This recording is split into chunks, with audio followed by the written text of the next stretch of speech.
Welcome to episode 226 of Silver Lining for Learning. And this is a special episode because it is our 5th-year anniversary. Roughly 5 years ago, in March 2020, the week that everything shut down, Yang Zhao, who unfortunately could not be with us today, contacted several of us who were seen as other experts in online learning and recruited us on a volunteer basis to do this short little stint of a podcast. And that origin story has morphed into one of the biggest repositories of really interesting cases across the world of educational transformation, and the chance for us every Saturday or most Saturdays to see each other and to highlight something really interesting and powerful that's happening around the world. And I thought about what to say this week. And I feel as if this program is a lighthouse. That was the metaphor that came to me. That the lighthouse on a nice day is just sort of a fun thing to look at. But the lighthouse, when it's stormy and dark, is essential. And I would say that we've had more time that's been stormy and dark than we've had that's been light. And it's kind of ironic that 5 years ago, everybody was panicked and people were dying. And here we are 5 years later, everybody is panicked, people are dying. So it just says something, I guess, about the nature of the human experience. But I'm happy that we're still here and ready to answer the call. Other thoughts from the rest of you? So, Chris, first of all, we should introduce the other Oh, host. sorry. No, that's okay. So we have Curt Bonk from Indiana University with us today, and Lydia from Toronto. Young Zhao, as Chris said, is traveling and cannot join us today. So those are the sort of the key hosts. When we started, we had a few more who are mentioned and recognized in our credits every week.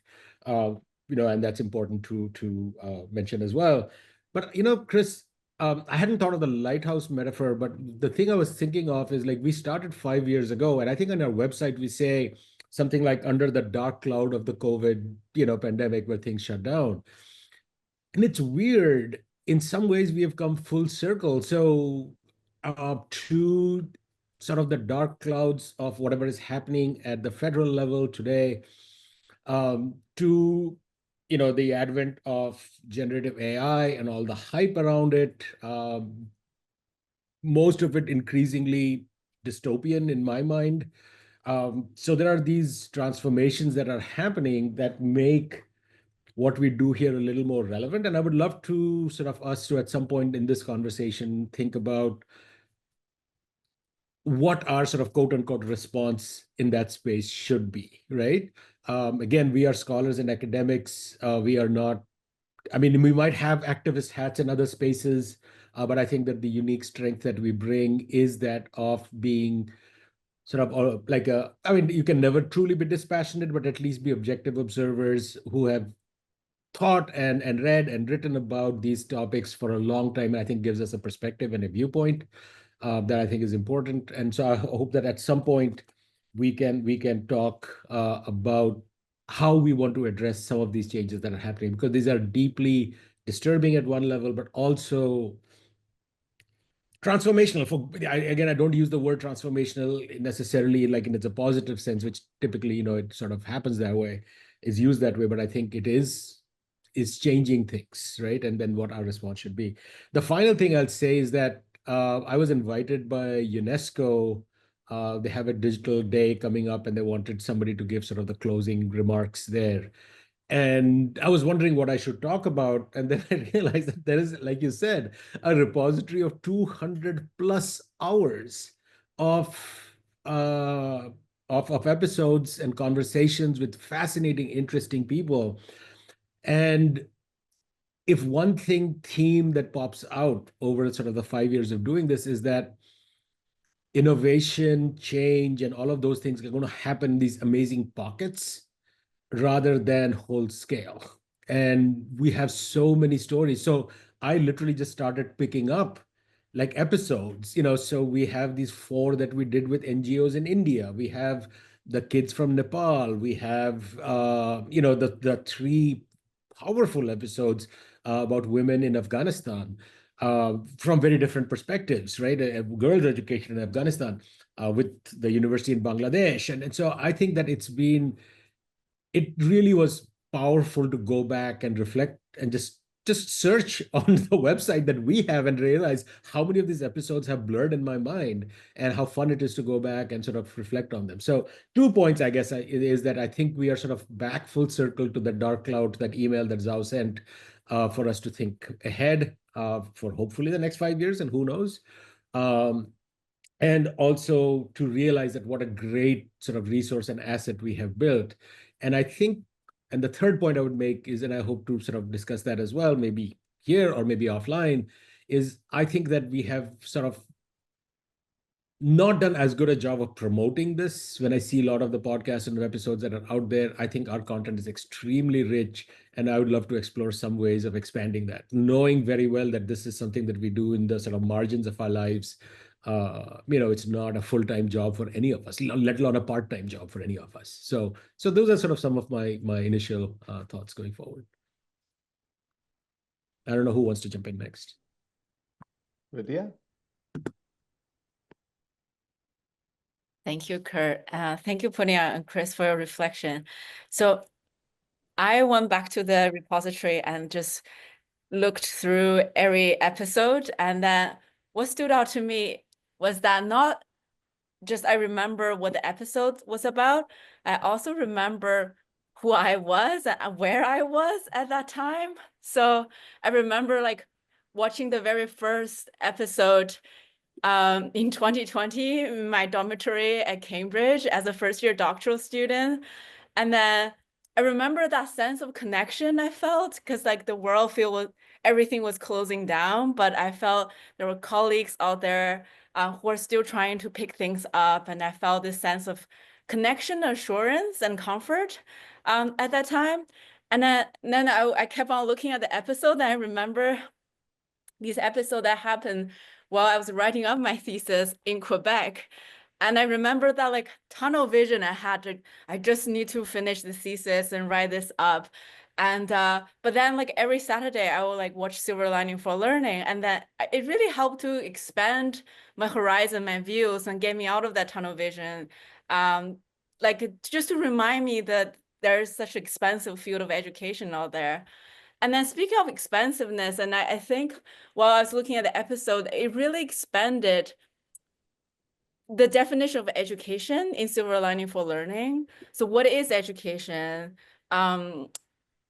Where can education happen is not just within the 4 walls of a classroom. And what is the purpose of meaning of education? And another definition I feel Silver Lining for Learning has expanded on is who is an educator. So we feature a lot of teachers and educator, but also people who don't fit in to that role, like in a traditional sense. Then we have seen children teaching one another. We have seen social entrepreneurs who have a great opportunity to hire displaced people, refugees, to teach and tutor and make a living, and while promoting this cultural exchange. We've seen mothers and parents who have stepped up to create learning experiences for their children when they can't find suitable places. And the last thing I felt Silver Lining for Learning expanded on is what is educational technology? Again, it's not just for like learning in the traditional sense, like teaching us whatever content, but also learning for the common good, learning for us to be better humans together, learning to care, like we've seen that social robotic episode. So I just feel I don't need to talk about how many topics and range of countries and people invited. I just feel it's silver lining for learning.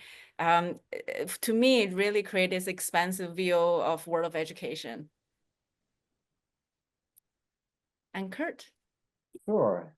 Thank you. And I am wearing my new suit as part of our 5-year anniversary special show today. We have another one next week with David Wiley and maybe a couple other former guests on the show. That'll be the 22nd of March. And I'll wear my other new suit, my red one, as Santa Claus. I don't know. So I have 3 things, 2 quick things, and 1 thing with a little more depth to it. Punya just mentioned the need for promoting silver lining for learning and finding ways to get the word out, because the quality of the contents that we have there is second to none, I'll say, in terms of what we've looked at over the last 5 years, the range of shows that we've had, the people that we're privileged to have on this show that said yes. And very few people say no, by the way, over the last 5 years. So we've been fortunate to meet new people that we haven't met before, hear about projects that we have never would have heard about before had we not decided to host this particular show. So we've not only been involved in creating and marketing different shows, 226 now, but also we've benefited from each one of them. And I want to give a big thank you to everyone who's been on the show, who might be listening now. Lydia is case in point. She was our #1 listener. So she listens to so many shows. We invited her to be a co-host with us, so she had great questions for us every week. And we figured we needed to have someone from the next generation, or maybe 2 generations down, join us in this this adventure. And it has been a successful adventure. And as many of you know, my story is that before that first show that we had, I went running. I was in Portland visiting my son. I did a run to calm down before our first show, took a shower, came out, and we hosted that first one. And I didn't realize that every week after that, I'd be running for 4 years, till March 21st of 2020. I had a minor elective surgery and I had 17 days off, but I've been running almost a full year since then. So it's coming up on the 5-year mark, other than those 17 days I took off. We had a total eclipse on April 8th that I started again, and that's coming soon. I might stop at that point. I don't know, kind of crazy. But I'll talk, Punya, if we can hang around a little extra after the show. I have an idea about marketing and I need your opinion about it. And so, yeah. No, of course. Yeah. So can I just jump in and say one quick comment based on, so thank you, Lydia, for what you said. Honestly, it makes me feel old when you say that 5 years ago you were a grad, and I'm like, oh my God, this, I've been talking with some of my friends about like how as you get older, time seems to just speed up. Part of it is, there are various psychological reasons. One is like, new experiences, new experiences seem to leave a greater impact. When I was a kid, 2 months of summer vacation seemed like forever, and years now go by and they seem a blink of an eye. My theory is like our perception of time is actual time divided by how long you've lived on the planet, and the denominator just keeps growing. And so you keep thinking a year seems shorter than like what a week was when you were young. But I think one of the things that you've really done, when you talked about the expansion, I think some of the guests that you brought in have really also expanded our view. I don't think that those guests would have necessarily been on our radar, and that's partly, our blind spots. And so I really do appreciate what you have brought to the program into the show. That way, really expanded. Like the We Quill one, I remember those 2 sisters. It was just so fun. The little dynamic between the 2 of them, and it was great. And so I think some of those. So thank you for that. And so to expanding our scope in that sense. So I have 2 other points I want to make, unless Chris wants to jump in for a comment there. Okay. So yeah, again, thank you everyone, and reach back and talk to us. Maybe we'll have you on again on an upcoming episode if you're doing new things. And anyone who's even if you've not been on the show before, if you want to reach out to us and suggest shows, it could be your particular project or your team of folks that you're working with, wherever in the world. Educational sector A to Z, you know. So that was the first thing, just the promotion of silver lining. The second thing is, and Punya kind of hinted at this, is, and Chris did as well, we have so many people that we've hosted, each has a unique story to tell that I've often thought about. We need to do an edited book and call it Pockets of Change. I think Punya said the word pockets of change. I'll say powerful pockets of change. An edited book would be something we could do. And then every time I think of that idea, I say, nah, it's a lot of work. Nah. But maybe someday at some point we do that as a memorial for this show. The main thing I wanted to mention is what I've been doing the past few weeks. And that is listening to Phil Knight talk about the startup of Nike and how the company formed over many, many years with a cast of characters, hippies from the 60s, basically.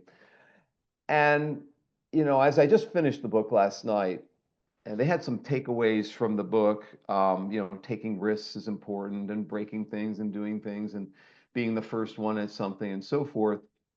But really, it's about the camaraderie. It's about the people. It's about the unique characters that were part of Nike that made it possible. And really, when Young got the four of us, you know, to do this show, we each had our unique expertise areas. We all overlapped. I think all of us worked with Young in some ways before that, so he knew us. And this morning, just a few minutes before arriving, I was listening to Acquired podcast, the startup of Microsoft. My son got me to listen to Shoe Dog, which is a Nike story. He got me now to listen to Acquired podcast, the Microsoft story. It's an Acquired talks about companies that were taken over, but Microsoft took over various people. But in the book at the beginning, they have Steve Ballmer and Paul Allen and Bill Gates and others, you know, and how they met and how they each were interested in different things, how they're prolific programmers, mathematicians, and so forth, and how their different skills and competencies were at the right place at the right time. You know, just the year that they were born meant that they would be attending college when the first personal computers were coming out. And so, you know, they were in a elementary school that was connected to a high school that had the first, you know, computers that kids were programming on, you know, all these fortunate things and so forth. And I think all the people who have been in the show, you know, each week are situated in a certain time, certain context that enabled them to do what they're doing. And the same with us. You know, we whipped up. I mean, I think we got this website within a couple days ramped up with a host names. Chris thought of Silver Lining for Learning, and then we got all of us to get a WordPress account and started blogging on this particular show, and you know, started cramping a list of guests that we might include and so forth.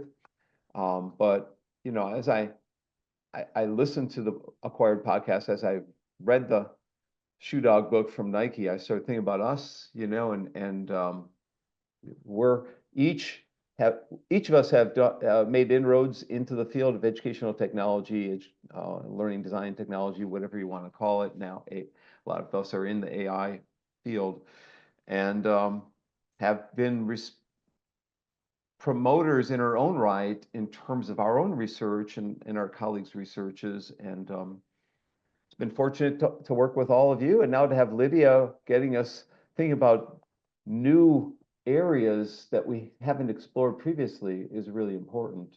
Anyhow, so I'll stop there. So we've worked to be a bright spot in people's lives during good times and bad times, and we've worked to highlight the work of very dedicated and creative people who otherwise might have gone unnoticed because they're not at big ed tech conferences, they're not writing scholarly journal articles, they're too busy doing the work on the ground. And I think we've been smart in focusing on things that we can affect more than we have on things that we can't affect. So we couldn't affect COVID, but we could affect online learning. And now we're at a point where we can't affect geopolitical chaos, but we can affect artificial intelligence in education, as Punya raised.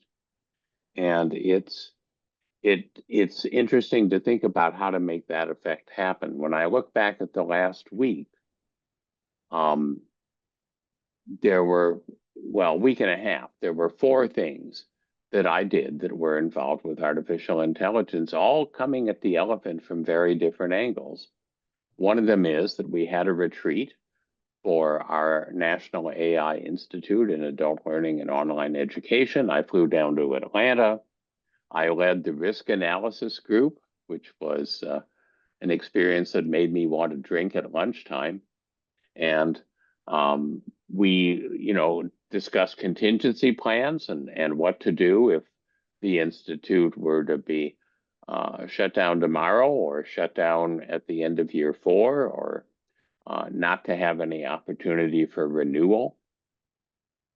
And then I went to an AI and negotiation summit at Harvard over the last weekend, had to miss the episode because of it, where people were talking about the bright promise that AI has for improving different aspects of the teaching and negotiation. And there were some very creative ideas expressed, and there was a lot of enthusiasm in the room. And I met with several members of the small group of volunteers that are working together to produce a negotiation curriculum that would be virtually free and for groups that have been marginalized, and particularly for immigrants who may be trying to learn how to negotiate across a cultural divide. And then I was contacted by reporters from the Harvard Crimson, the newspaper that undergraduates drew, and they were doing a very thoughtful story on how the government activities are affecting educational research in general and research at Harvard in particular. And I talked with them about how dangerous it is to be cutting back on research when we're dealing with something like AI, because research isn't only about evaluating something and deciding how much impact it's having. It's also about producing new things, which is what these AI institutes are asked to do. But it's also about trying to avoid bad things and to expose false claims and bad ideas for what they are. And we seem to be replete with false claims and bad ideas about AI in education. So it is a dangerous time to be reducing research. And then the last couple days, I went to New York State and was a resource for a medium-sized rural school district that is putting together a plan for how to use AI internally. And I was so impressed with the care and the thought and the enthusiasm with which teachers all across K-12 were looking at what AI can and can't do. They were looking at some of the tools that have been marketing now. And they were very thoughtful in how they were planning to both experiment and to influence the kids. And I tried to pour some gasoline on the fire and generally participate in the experience, but it shows the range of things that are happening now. And just as during the pandemic, we said, if you know anything about online learning, please come get in the water, because people are doing it badly because they don't know any better. I think that now the same thing can be said about a lot of AI. And so again, we can be conveners, we can be influencers, we can be advocates, we can be illustrators of different kinds of things going on in AI and education, and that's exciting. Chris, after that week, we're honored to have you with us today. You're not taking the day off. Well, it was great for me, frankly, because what I don't want to do is sit at home and think about all the things I can't influence and all the bad things that are happening. And I'm saying that because I know that each of you is equally active, and you could also give your list of the last 10 days. And again, you'd be dealing with multiple parts of the elephant, the trunk and the ears and the tail and so on. So I gave a talk last night to a conference in India, and I've been doing these experiments, what I call my personal creativity experiments, playing with AI, and it has been a blast. At the same time, it is also revealing to me how weird this technology is and how much hype there is around it. And so, but this talk yesterday was all about my personal sort of enjoyment of playing with this technology. Next week, I'm giving a talk to AI and a human rights group. It's like a panel that I'm on. And so that's going to be really a lot about the worries that I have about sort of the long-term impact of these sort of psychological and others. Just checked out a book from the library yesterday, the day before yesterday, called Supernormal Stimuli, and which is based on the work of Nico Tinbergen, who was a Nobel laureate from 1970s, who studied animal behavior and came up with this idea of supernormal stimuli, where a good example for humans would be a Big Mac burger, which is, maxed out the salt, maxed out the fat, and we just can't resist it, right? And so that happens in nature a lot. And starting to think about AI in those terms. So I have this one slide that I have, which has two masks, on it. One mask is like joyful and smiling, and the other one is like panicking. And that's how I describe my response to the technology. And I was just sort of riffing off, Chris, what you said about sort of being able to have this sort of nuanced take on it, because a lot of the takes on it are like really one-sided, right?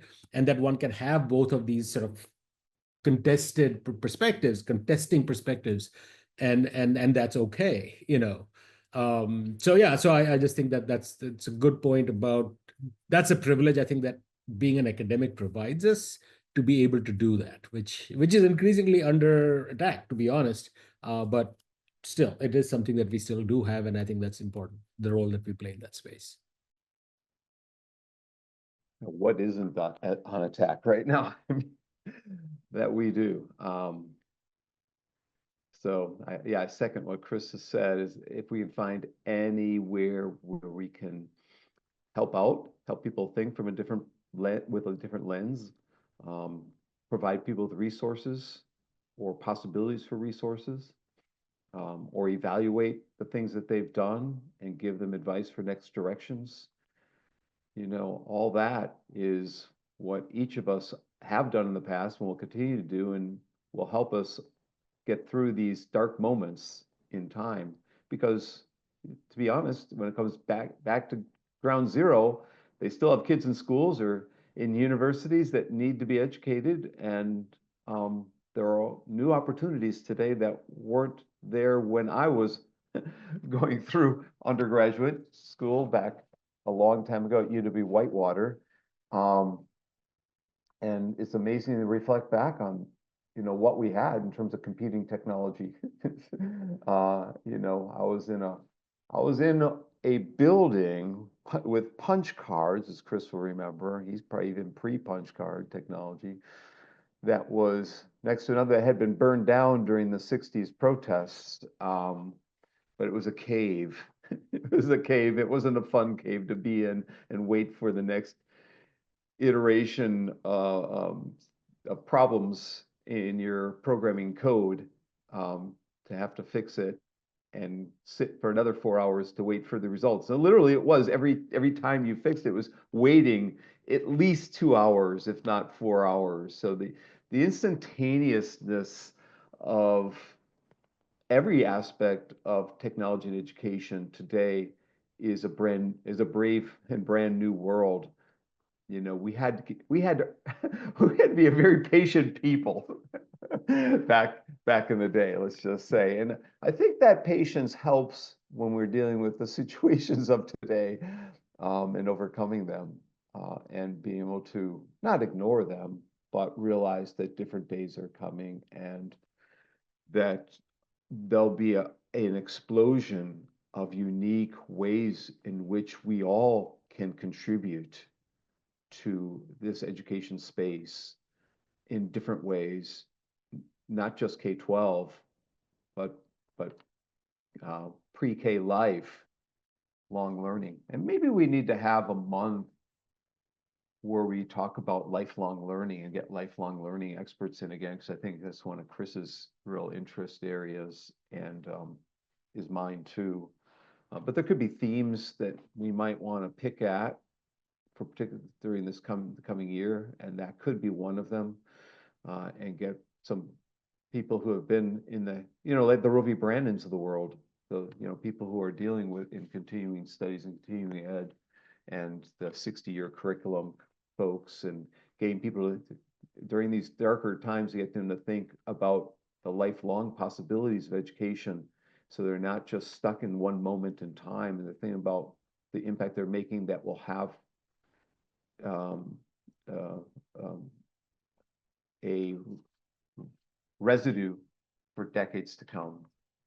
Anyhow, Lydia, you want to jump in here at all? Yeah, I've been reflecting on like kind of the role of technology for education as well as for the larger society. So when I look at like this hype around AI right now, Chris, I like to use your framework of thinking about using technology to do conventional things better, or we are doing better things. And unfortunately, I feel each time there's new technology, there's a tendency to go for the low-hanging fruit, the path of least resistance, to do conventional things better without necessarily really imagine how, with this technology, we can fundamentally transform how people learn. And then when I look at the space right now, I feel, again, we're overcrowded by using AI to do conventional things better, which is needed. We can do conventional things better, but we kind of lack the imagination or don't feel empowered to imagine something alternative. And again, like that made me think about teacher education and teacher professional development. And having been a teacher myself, I always felt like we were positioned as a receiving end of a technology, like, oh, we have this new tech coming up. Now we're going to train all of our teachers know how to use it, without necessarily like thinking about whether that technology was needed for that classroom at the first place. So I felt that we need to honor teachers' agency in thinking and reasoning about this education technology, how that fits into my pedagogical vision and for my particular context and learners, rather than having teacher on the recipient side of the technology, say you're the user of technology, and without empowering teacher to be designer of this technology or designer of these tech enhanced learning experience at the first place. So that's my 2 cents on my reflection.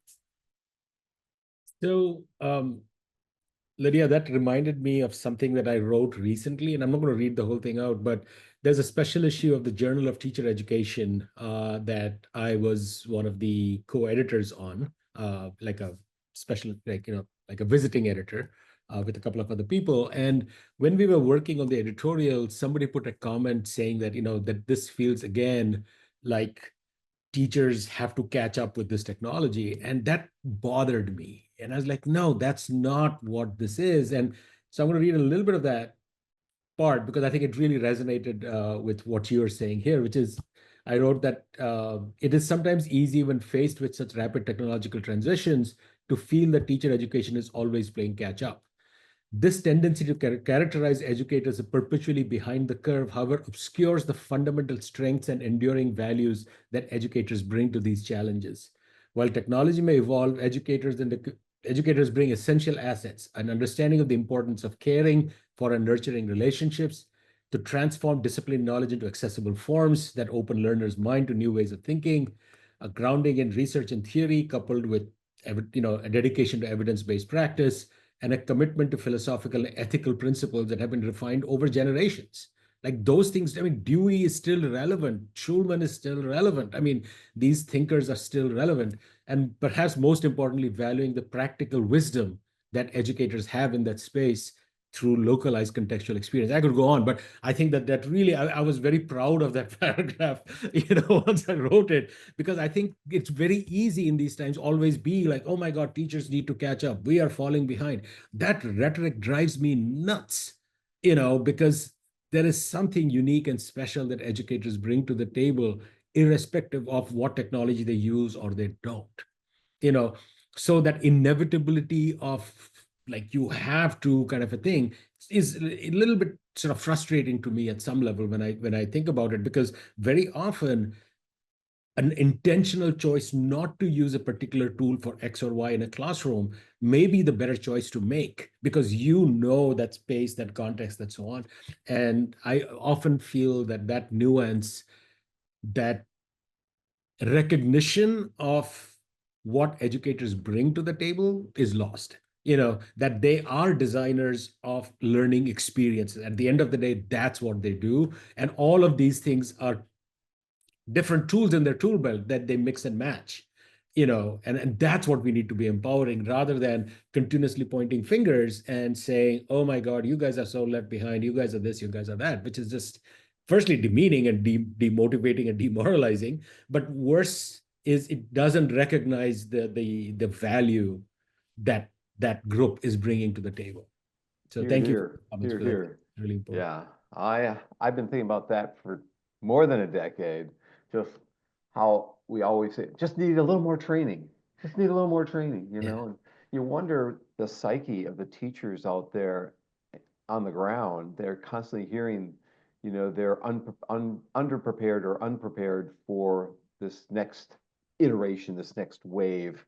And to constantly hear that year after year after year, it's got to be beaten down on the teachers, not hearing about what they've done successfully in the past. It's always about what they haven't done, and how they have to be retrained to be able to do and take advantage of the possibilities. Part of that is true and important. We need to reskill and upskill, but to constantly batter teachers over the head on that. By the way, Punya, that Journal of Teacher Ed, I think I have a piece in there. Please accept it. Oh, it's done. It's gone to press, so I don't know. I'll look it up. Going back to my point on Roe v, I was thinking, I think I'm going to contact Roe v. Brannon and ask him for recommendations of people who are in similar situations to him at the University of Washington, and they might be at different universities around the country, around the world, and maybe have him help us out with a couple episodes on lifelong learning. Because the one that we had with Roe v. 4 years ago, maybe, I thought was really good. And so anyhow. So yeah. I find myself thinking about empowerment because the theme in a lot of the episodes that we've selected is empowerment, taking some group that's been marginalized and not just educating them, but starting with them, centering on them, looking at what they want and their aspirations and their needs, and then working to fulfill that. I think that's been one of the contributions that we've made that's been really important. That too much of the discussion about education is about processing people as opposed to empowering people. But when we started during COVID, one of the things that we discussed was that some people were empowered by the pandemic and other people were paralyzed by the pandemic, and that had a lot to do with their own beliefs and dispositions more than necessarily the context that they found themselves in. And I think another aspect of silver lining for learning is when things don't go well for me, I start to feel sorry for myself. And I think that's pretty universal as a human characteristic.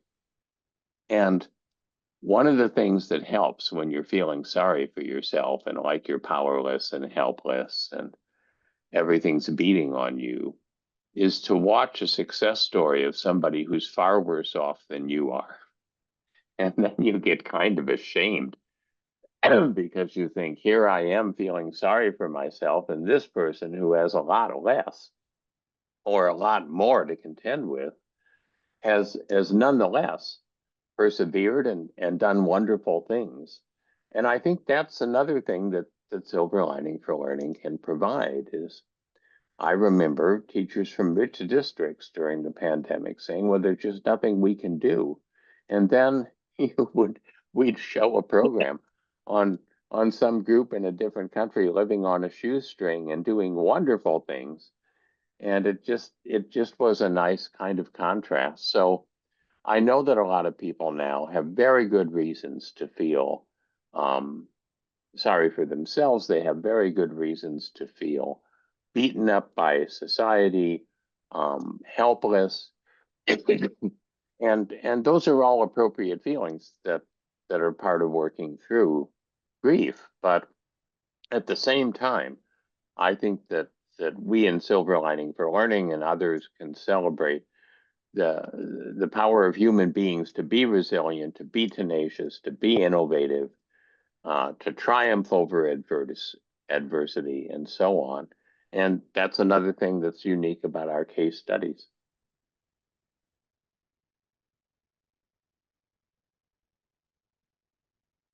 Well, we've got about 20 minutes left on this episode. Do we have any directions, any areas that any of us want to discuss or?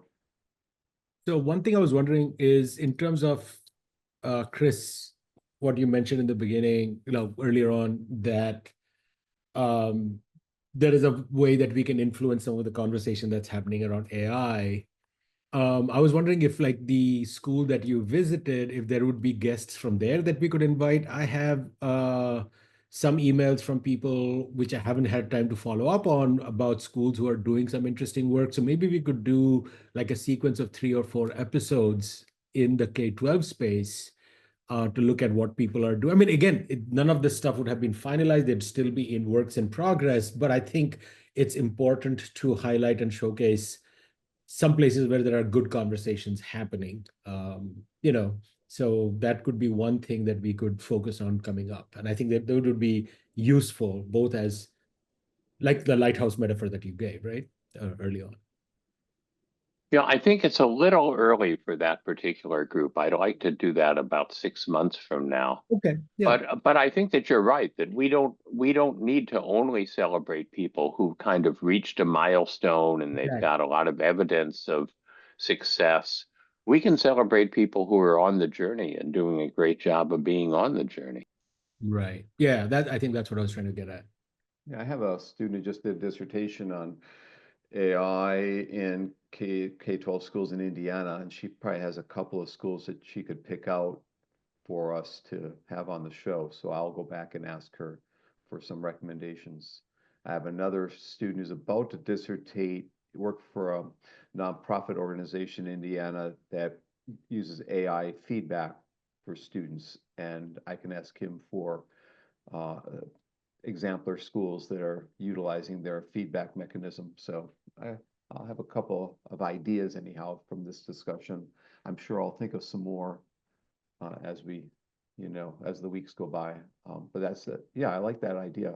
We could each find a school or two that we want to highlight or showcase, and yeah, would lead to other things too along the way. Mm-hmm. Mm-hmm.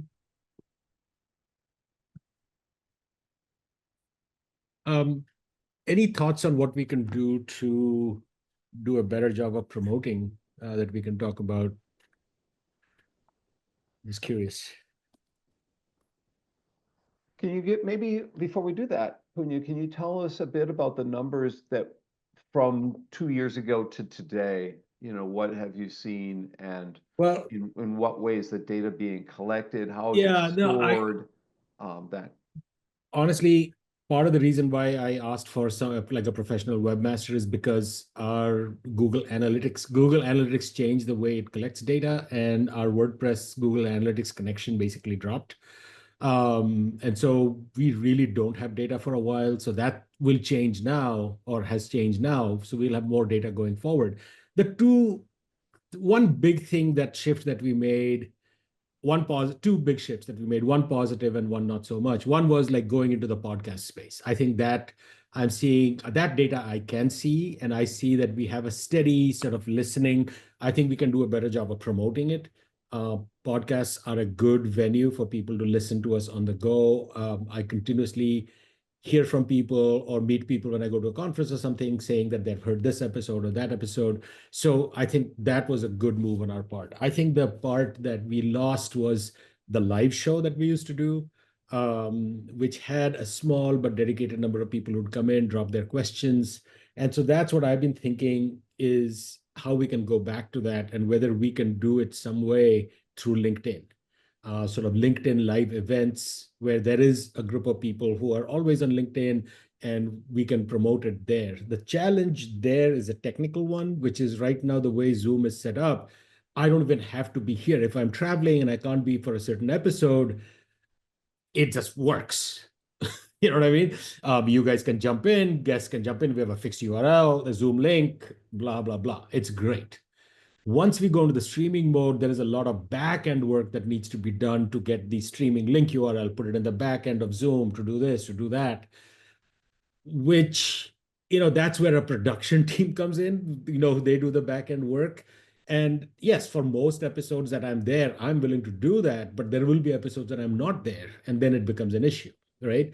And so I've been sort of trying to figure out, is there a way of setting that up, just like we have set up right now, where now recording is already set up. We don't have to do anything, right? We just jump into the Zoom room. The AI companion is sitting there giving us a brief outline. I mean, it's all of that stuff is happening seamlessly without any of us having to do anything for that. I think the moment we go into the streamings, particularly on LinkedIn, and I would rather go on LinkedIn than on YouTube, honestly, because the YouTube audience, it's harder to get people with similar interests in that space. I think in LinkedIn, with your following, Zhao's following, Chris's following, there will be a lot of people who will watch, who will be interested in these topics, who will ask pertinent questions, which will move, even right now, even this discussion would have been fabulous. We had like a streaming bunch of questions popping in and people having a conversation on the side. Because if our point of our show is to showcase good work that's happening,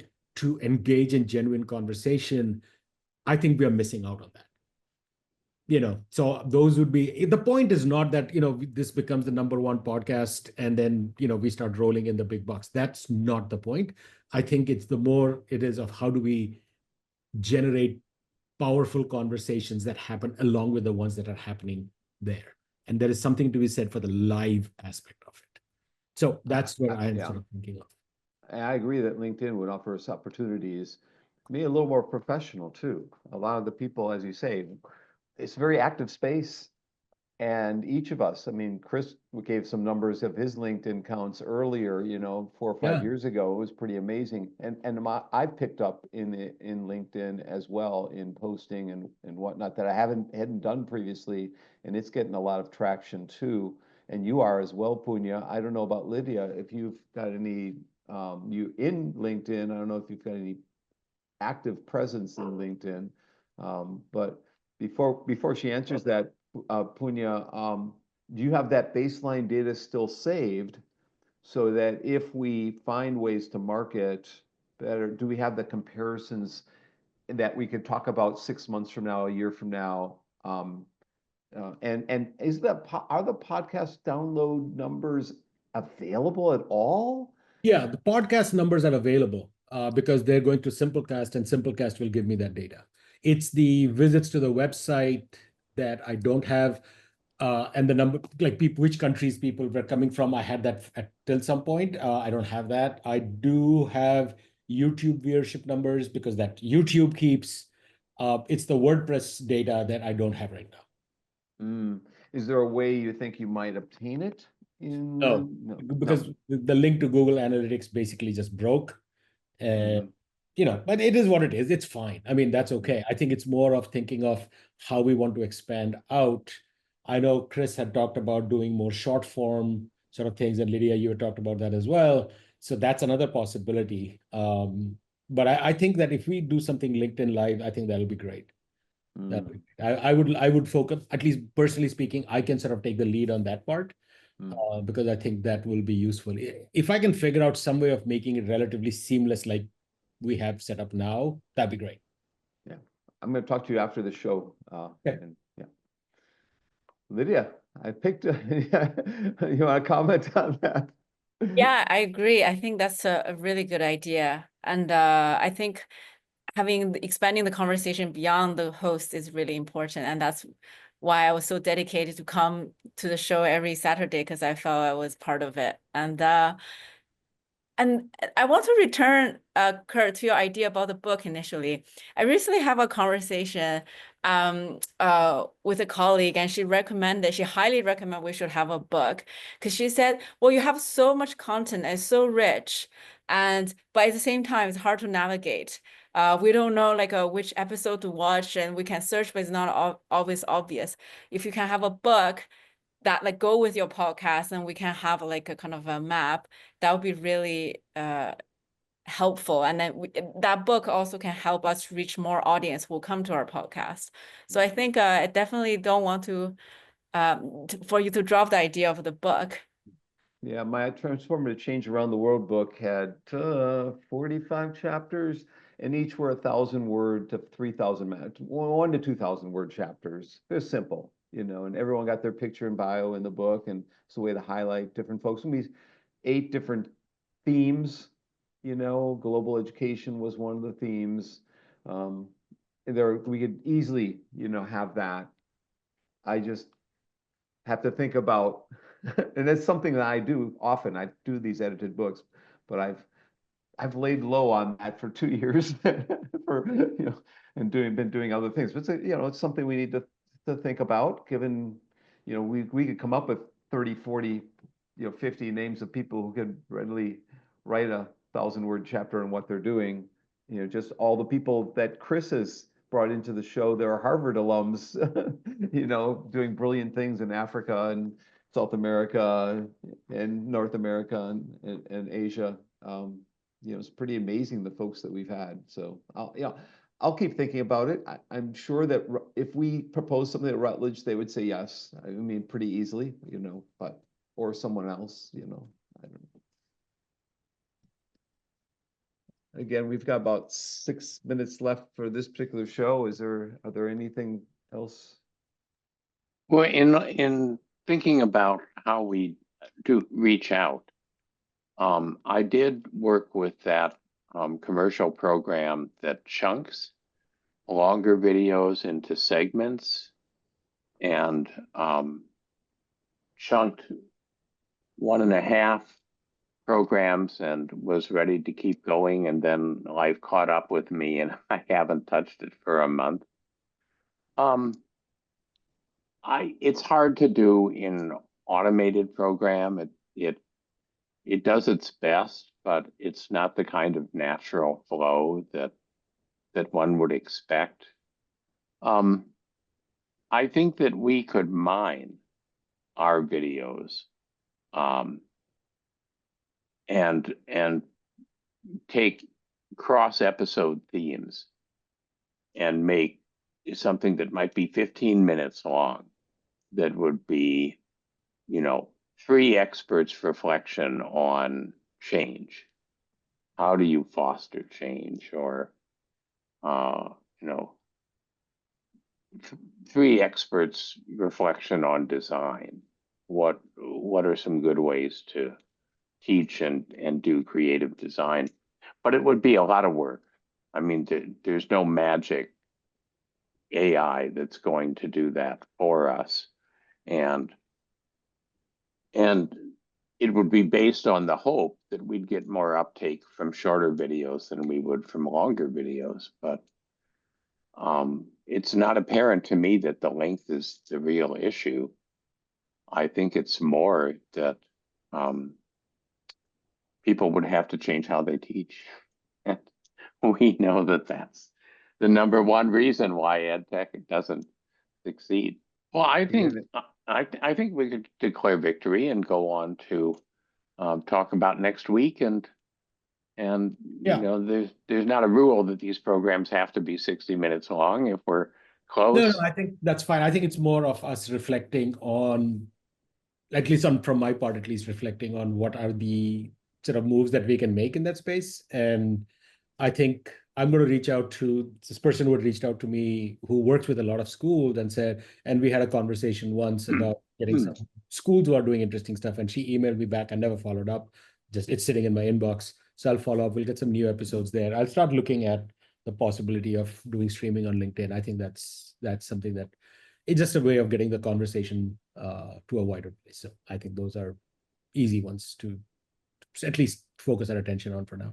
Yeah, I think I'll also reach out to my Purdue colleagues, former students of mine that are doing things in the AI space in K-12, and have hosted a statewide event recently, and get their ideas for a couple of shows as well. So you've got this hour has got my brain going on possibilities that I hadn't thought of previously. So that's good. And of course, I've got several things I've been working on that hopefully will come to fruition in the summer. So yeah, I've got several things churning in my brain, and I'm sure some of those will be viable shows in 2025. All right. So you want to lead us into next week? So next week, we are going to be in episode 227, and we're going to be at March 22nd, 2025, which is 5 years and 1 day after we started our first episode way back when on March 21st of 2020. Can you believe that we've gone through all those episodes and all that time? So David Wiley will definitely be joining us then. It'll be 11 o'clock in the morning on the 22nd Eastern Time. And we'll hopefully get one or two other guests to join as well and reflect on things. David Wiley has been a proponent of open education in particular and open access to education, and has been a leader in the field for a long time. I'm sure he'll have some insights as to what's happened during the past year and where we're headed in the near future. So I look forward to that episode and seeing all of you there as well.